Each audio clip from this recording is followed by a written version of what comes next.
रीवा में नहर में लापता हुए 2 लोगों की तलाश को लेकर परिजनों का आक्रोश अब सड़क पर दिखाई देने लगा है। लगातार कई दिनों से खोजबीन के बावजूद कोई सुराग नहीं मिलने से नाराज परिजनों और स्थानीय लोगों ने चक्का जाम कर प्रशासन के खिलाफ प्रदर्शन किया। जानकारी के अनुसार पहला मामला 18 मई का है, जब एक युवती संदिग्ध परिस्थितियों में नहर से लापता हो गई थी। वहीं दूसरा मामला 3 जून का बताया जा रहा है, जिसमें एक फौजी नहर में लापता हो गया था। दोनों मामलों में कई दिनों से स्थानीय प्रशासन और बचाव दल तलाश में जुटे रहे, लेकिन अब तक कोई ठोस सफलता हाथ नहीं लग सकी है। लापता लोगों के परिजनों का आरोप है कि खोज अभियान में अपेक्षित गंभीरता नहीं दिखाई गई, जिसके कारण आज तक उनके अपनों का कोई पता नहीं चल पाया है। इसी नाराजगी के चलते परिजनों ने सड़क पर उतरकर चक्का जाम किया और जल्द से जल्द प्रभावी कार्यवाही की मांग की। इधर मामले की गंभीरता को देखते हुए वाराणसी से एनडीआरएफ की विशेष टीम रीवा पहुंच गई है। एनडीआरएफ के प्रशिक्षित जवान आधुनिक उपकरणों और तकनीकी संसाधनों की मदद से नहर और आसपास के क्षेत्रों में सघन सर्च ऑपरेशन चला रहे हैं। प्रशासन को उम्मीद है कि एनडीआरएफ की मदद से लापता लोगों के संबंध में कोई महत्वपूर्ण सुराग मिल सकता है। फिलहाल पूरे मामले पर प्रशासन की नज़र बनी हुई है और परिजनों को हर संभव सहायता का आश्वासन दिया गया है। वहीं क्षेत्र के लोग भी जल्द से जल्द दोनों लापता व्यक्तियों के संबंध में जानकारी मिलने की उम्मीद लगाए बैठे हैं।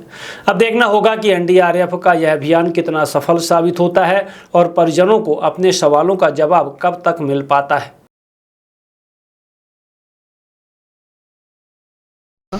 मेरा नाम विभव द्विवेदी है। मैं जो फौजी मेरा भाई था उसका बड़ा भाई हूँ। 3 जून को जब उसका पाँव फिसल के नहर में डूब गया था, 3 जून को सुबह 7:30 बजे की ये घटना है और तब से अभी तक जो है आज 7 तारीख हो गई है, कोई भी उसका पता नहीं है। और ऐसा भी नहीं कि उस दिशा में कोई मतलब पॉजिटिव प्रयास हो रहा हो। सब क्या कारण है कि बॉडी नहीं मिल पा रही है? अब देखिए, पहले यहाँ का लेवल जो था, ये जो डैम है इसका बहुत नीचे था, जिसे करीबन 40 फीट नीचे था। अब वहाँ से साइड से भी जो गेट चल रहा था, वो गेट भी इन्होंने क्या कर दिया है, उससे भी ओवरफ्लो कर रहा था। अब एक गुंजाइश और बन रही कि यहाँ से बह के कहीं बिगड़ नदी में ना चली गई वो नदी, जो लाश है। पानी क्यों नहीं बंद किया जा रहा है? पानी अब तरह तरह के लोग तरह तरह की चीज़ें बोल रहे हैं। अब सब कई बोल रहे हैं कई नहर जो है मेंटेनेंस में है तो वो खोल नहीं सकते। अब टरबाइन बोल रहे हैं कि टरबाइन की जो छन्नी है वो टूटी हुई है तो उसमें बॉडी अंदर जाने का रिस्क है। और बस यही ये जो प्रशासनिक जो जाल है उसी में फंस के रह जा रहा है। अभी इनका मतलब कहने को बस यही है कि रीवा संभाग जो है टेक्निकली लाचार है, ये उनका कहना है। चक्का जाम किए थे, उसमें क्या निकला? उसमें जो टीआई साहिबा हैं वो आई। अब उन्होंने कल भी पानी का लेवल देखा था, अब उनके साथ साथ आज भी उतना ही लेवल है। तो वो कह रही हैं कि हम कर रहे हैं। अगर वो कर रही हैं तो पानी का लेवल जस का तस क्यों है? बोलती हैं कि 12 घंटा, हमने 24 घंटे का समय दे दिया, 24 घंटे के बाद भी अगर पानी का लेवल उतना ही है।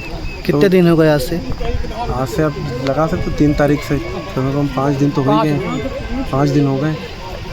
कुछ सुरेंद्र प्रसाद मिश्रा नाम। क्या घटना हुई थी, क्या हुआ? हमारे एक रिश्तेदार डूब गए हैं। आज 5 दिन डूबे हो गए श्रीमान जी। यहाँ कुछ कार्रवाई नहीं हो रही है।